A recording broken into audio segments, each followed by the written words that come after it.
Hi students of 12th class, कैसे हो भैया। देखिए लास्ट वीडियो में हमने एलिमेंट्री ऑपरेशंस ऑन मैट्रिक्स पढ़ा था। एलिमेंट्री ऑपरेशन 6 टाइप के थे। Out of 6 3 are due to rows and 3 are due to columns थे। अब आज हम पढ़ेंगे, उसी को आगे बढ़ा रहे हैं कि उनका यूज क्या है एलिमेंट्री ऑपरेशंस का। तो कल मैंने थोड़ा बहुत आपको बताया था और आज बता रहा हूँ।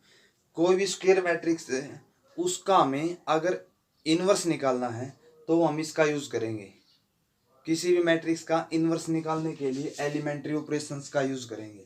ठीक है, तो इन्वर्स क्या है, नई टर्मिनोलॉजी यूज हुई हमारे पास आज। ठीक है, तो इन्वर्स क्या होता है किसी भी मैट्रिक्स का। या तो ये कह दे कि इस मैट्रिक्स का इन्वर्स निकाल दो, तो कैसे निकालेंगे इस मैट्रिक्स का इन्वर्स। तो सबसे पहले हम ये चेक करेंगे कि वो मैट्रिक्स इन्वर्टिबल है या नहीं है। इन्वर्टिबल कैसे होती है, मान लो कि कोई भी मैट्रिक्स हमें दी हुई है, स्क्वायर मैट्रिक्स है एम ऑर्डर की। एम ऑर्डर की कोई भी एक स्क्वायर मैट्रिक्स हमें दी हुई है, इसको ये चेक करना है कि ये मैट्रिक्स इन्वर्टिबल है या नहीं, यानी कि इसका हम इन्वर्स निकाल सकते हैं या नहीं निकाल सकते। तो इसको चेक करने के लिए ये मैट्रिक्स अगर इन्वर्टिबल होगी ना, तो एक ऐसी मैट्रिक्स एग्जिस्ट करेगी सेम ऑर्डर की कि इसकी उसके साथ मल्टीप्लाई करें, उस मैट्रिक्स के साथ पोस्ट मल्टीप्लाई करें यानी बाद में मल्टीप्लाई करें या पहले मल्टीप्लाई करें। अगर आंसर क्या दे रही है हमें, सेम ऑर्डर की आइडेंटिटी मैट्रिक्स ऑर्डर दे रही है ना, तो ये बी मैट्रिक्स क्या हो जाएगी, ए मैट्रिक्स का इनवर्स हो जाएगा। बी मैट्रिक्स ए मैट्रिक्स की क्या हो जाएगी, इनवर्स मैट्रिक्स हो जाएगी। ठीक है, और ए को क्या बोलेंगे हम, ए को बोलेंगे इनवर्टिबल मैट्रिक्स। ठीक है, तो ए मैट्रिक्स हमें दी हुई है, उसका इनवर्स निकालना है, तो उसके लिए क्या करेंगे, हमें एक नई मैट्रिक्स बी निकालनी पड़ेगी। ऐसी मैट्रिक्स जिसको ए के साथ मल्टीप्लाई करें, आंसर क्या दे हमारा, आइडेंटिटी आंसर दे, आइडेंटिटी मैट्रिक्स हमारा आंसर आए। ठीक है, जैसे इसकी डेफिनेशन मैंने आपके सामने पहले ही लिख दी है। डेफिनेशन क्या है इन्वर्टिबल मैट्रिक्स की, if A is a square matrix of order M. A matrix कैसी होनी चाहिए, स्क्वायर मैट्रिक्स होनी चाहिए। किस ऑर्डर की ले ली हमने, एम ऑर्डर की। And if there exist another square matrix B of the same order, अगर ऐसी कोई square matrix B same order की एग्जिस्ट करती है, सच दैट कैसे कि ए की बी के साथ प्री मल्टीप्लाई करें या पोस्ट मल्टीप्लाई करें, आंसर हमारा क्या आना चाहिए, आइडेंटिटी मैट्रिक्स आना चाहिए। अगर ऐसी कोई बी मैट्रिक्स एग्जिस्ट करती है तो बी को क्या कहेंगे, ए मैट्रिक्स का इनवर्स मैट्रिक्स कहेंगे। ए मैट्रिक्स की क्या कहेंगे, इनवर्स मैट्रिक्स। और किसी भी मैट्रिक्स की इनवर्स मैट्रिक्स को कैसे रिप्रेजेंट करेंगे, मान ली ए मैट्रिक्स होगी, इसकी इनवर्स मैट्रिक्स को किस कौन से सिंबल से रिप्रेजेंट करेंगे, ए इनवर्स। ये किसको रिप्रेजेंट करी है, ए इनवर्स को रिप्रेजेंट करी, यानी कि ये मैट्रिक्स क्या है, ए मैट्रिक्स का इनवर्स मैट्रिक्स है। तो बी क्या हो जाएगी हमारी, बी ए का इनवर्स हो जाएगी। ए का इनवर्स को हम किससे रिप्रेजेंट करेंगे, इससे रिप्रेजेंट करेंगे। ठीक है, अगर ऐसी कोई मैट्रिक्स बी एग्जिस्ट करती है जिसको ए के साथ मल्टीप्लाई करने के बाद आइडेंटिटी आंसर दे रहा है, तो ए मैट्रिक्स को क्या कहेंगे, ए मैट्रिक्स को हम इन्वर्टिबल मैट्रिक्स कहेंगे। ठीक है, जैसे मैं एग्जांपल ले लेता हूं आपके सामने, एक एग्जांपल इसमें मैथ में ही है। मान लो ए मैट्रिक्स हमें दी हुई है, ए मैट्रिक्स हमें दी थी 2 3 2 3 1 2, और बी मैट्रिक्स हमें दे दी, बी मैट्रिक्स मान ली हमने कितनी दे दी, 2 -3 -1 2, दो मैट्रिक्स हमें दे दी। अब क्या करेंगे, इसको ए को बी के साथ मल्टीप्लाई करेंगे, ए को बी के साथ मल्टीप्लाई करेंगे, कितना आंसर आएगा, देखो 2 3 1 2 2 -3 -1 2। अब इसको इसके साथ मल्टीप्लाई करेंगे, कितना आंसर आएगा, 2 की 2 के साथ मल्टीप्लाई प्लस 3 की -1 के साथ मल्टीप्लाई। फर्स्ट एलिमेंट कंप्लीट हो गया। अब उसके बाद सेकंड 2 की -3 के साथ मल्टीप्लाई, 3 की 2 के साथ मल्टीप्लाई।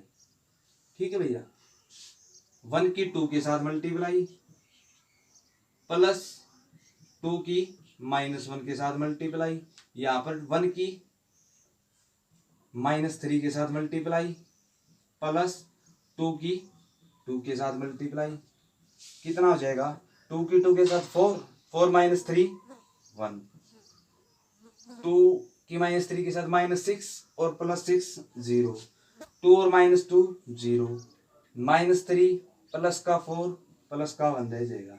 यानी कि हमने a इंटू बी किया तो कैसी मैट्रिक्स आ गई, a इंटू बी करने के बाद हमारी आइडेंटिटी मैट्रिक्स आ गई। इसका मतलब हम क्या बोलेंगे, बी मैट्रिक्स ए का इनवर्स है। बी मैट्रिक्स के है ए का इनवर्स है। ये नहीं है कि बी ही ए का इनवर्स है, ये दोनों एक दूसरे की इनवर्स मैट्रिक्स होंगे। ए को भी बी की इनवर्स मैट्रिक्स ही बोला जाएगा, क्योंकि ए को बी के साथ मल्टीप्लाई किया या बी को ए के साथ मल्टीप्लाई किया, आंसर तो सेम आ रहा है ना। अब बी को ए के साथ करेंगे तो सिमिलरली हमारा आंसर यही आ जाएगा। आप करके देख लो, 2 - 3 -1 2, इसकी मल्टीप्लाई कर दी हमने ए के साथ। ए के साथ मल्टीप्लाई करेंगे कितना हो जाएगा, 2 की 2 के साथ 4, -3 की 1 के साथ -3, 2 की 3 के साथ 6, -3 की 2 के साथ -6, -1 की 2 के साथ -2, 2 की 1 के साथ +2, -3 की 1 के -1 की 3 के साथ -3, 2 की 2 के साथ 4। ये हमारा हो गया 1, ये 0, ये 0, ये 1। कौन सी मैट्रिक्स होगी भैया, ये हमारी ये आइडेंटिटी मैट्रिक्स होगी। a इंटू बी क्या तब भी आइडेंटिटी मैट्रिक्स, b इंटू ए क्या तब भी हमारी आइडेंटिटी मैट्रिक्स। यानी कि b a का इनवर्स है और a b का इनवर्स है, दोनों मैट्रिक्स एक दूसरे की इनवर्स है। ठीक है, उसके बाद ये तो था इसकी इनवर्स और इन्वर्टिबल मैट्रिक्स क्या होती है। उसके बाद हम एक चीज और करते हैं, थ्योरम आती है। थ्योरम हमें क्या कहती है, inverse of square matrix if exist. कई बार तो ऐसी मैट्रिक्स नहीं मिलेगी, जब भी किसी भी मैट्रिक्स ए के कोरस्पॉन्डिंग उसकी इनवर्स मैट्रिक्स मिलती है वो हमेशा यूनिक रहेगी। यानी कि किसी भी मैट्रिक्स का एक से ज्यादा इनवर्स नहीं हो सकता। जैसे हमने नहीं किया था पहले नंबर सिस्टम में पढ़ के आए हैं, किसी भी नंबर को उससे समझ लेना, आप उससे थोड़ा आपको अच्छा समझ में आ जाएगा। जैसे कोई भी नंबर ले लिया हमने 2 को, 2 को किस नंबर के साथ हम मल्टीप्लाई करें कि 1 आ जाए, 1/2 के साथ। 1/2 को छोड़कर ऐसा कोई भी नंबर नहीं है जिसको इसके साथ मल्टीप्लाई करेंगे 1 आंसर जाएगा। -4 को किसके साथ मल्टीप्लाई करें, माइनस का 1/4 के साथ, माइनस माइनस प्लस हो जाएगा। तो हर नंबर के लिए क्या मिल रहा है, एक यूनिक नंबर मिल रहा है। उसी प्रकार से हर मैट्रिक्स के कोरस्पॉन्डिंग अगर उसकी इन्वर्टिबल मैट्रिक्स एग्जिस्ट करती तो कैसी रहेगी, वो यूनिक रहेगी। ये सेकंड थ्योरम, एक थ्योरम हमारी ये कहती है। इसको यूनिकनेस थ्योरम भी बोलते हैं, uniqueness of the inverse. Uniqueness of the, uniqueness को क्या करता है, ये डिफाइन करता है कि किसी भी मैट्रिक्स का इनवर्स कैसा रहता है, यूनिक रहता है। Uniqueness of, uniqueness of inverse. इसको क्या लिखेंगे, इसको लिखेंगे इफ। इसका मतलब क्या है, inverse of N E square matrix, square matrix if exist, अगर एग्जिस्ट करता है तो। हो सकता है एग्जिस्ट ही ना करे, हो सकता है एग्जिस्ट करे। अब इस चीज का कैसे पता चलेगा कि एग्जिस्ट करता है या नहीं करता, उसको हम नेक्स्ट डिटर्मिनेंट का चैप्टर है उसमें समझ लेंगे, उससे हमें आइडिया मिल जाएगा। वहां से हम सीखेंगे कि किसी भी मैट्रिक्स का इनवर्स एग्जिस्ट करता है या नहीं करता है। अगर किसी भी स्क्वायर मैट्रिक्स का इनवर्स इफ एग्जिस्ट करता है देन क्या हो जाएगा, देन इट इज यूनिक। केवल और केवल एक रहेगा। एक हमारी थ्योरम थी ये। उसके बाद एक थ्योरम हमारी है, अगर A and B are two invertible matrix, if A and B are two invertible matrix, कैसी मैट्रिक्स है, इन्वर्टिबल मैट्रिक्स है, देन ए इंटू बी की मल्टीप्लाई करके उसका इनवर्स निकाल लेंगे, किसके इक्वल हो जाएगा। हमने पहले बताया था रिवर्सल ऑर्डर में खुलती है, B inverse into A inverse. कई ऑपरेशन जैसे ट्रांसपोज का था, कई ऑपरेशन होते हैं बहुत ज्यादा, उनमें से लगभग रिवर्सल ऑर्डर में ही खुलते हैं। तो ए इंटू बी का इनवर्स भी कौन से ऑर्डर में खुलेगा, रिवर्सल ऑर्डर में खुलेगा। ठीक है, उसके बाद ये मैट्रिक्स हो गई थी,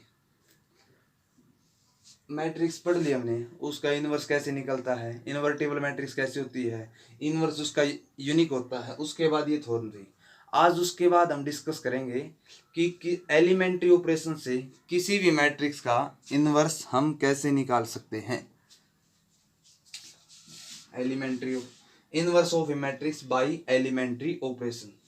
देखो एलिमेंट्री ऑपरेशंस का यूज करेंगे हम क्या निकालने में, किसी भी मैट्रिक्स का इनवर्स। देखो कोई भी हमें एक मैट्रिक्स दे दी, मान लो ए मैट्रिक्स दे दी, कैसी मैट्रिक्स है, ऐसी मैट्रिक्स है, मान लिया हमने उसका ए इनवर्स क्या कर रहा है, एग्जिस्ट कर रहा है। ए इनवर्स एग्जिस्ट कर रहा है, मान लो कोई मैट्रिक्स ए दे दी, इस प्रकार की मैट्रिक्स है कि उसका ए इनवर्स क्या कर रहा है, एग्जिस्ट कर रहा है। इसका ए इनवर्स अगर हमारा एग्जिस्ट कर रहा है तो हम क्या लिखेंगे, इसको सबसे पहले हम लेके चलेंगे ए इज इक्वल टू, इसका ए इनवर्स एग्जिस्ट करता है, एलिमेंट्री ऑपरेशन से इसका इनवर्स निकालना है। तो एलिमेंट्री ऑपरेशंस भी दो प्रकार के होते हैं, elementary row operations and elementary column operations.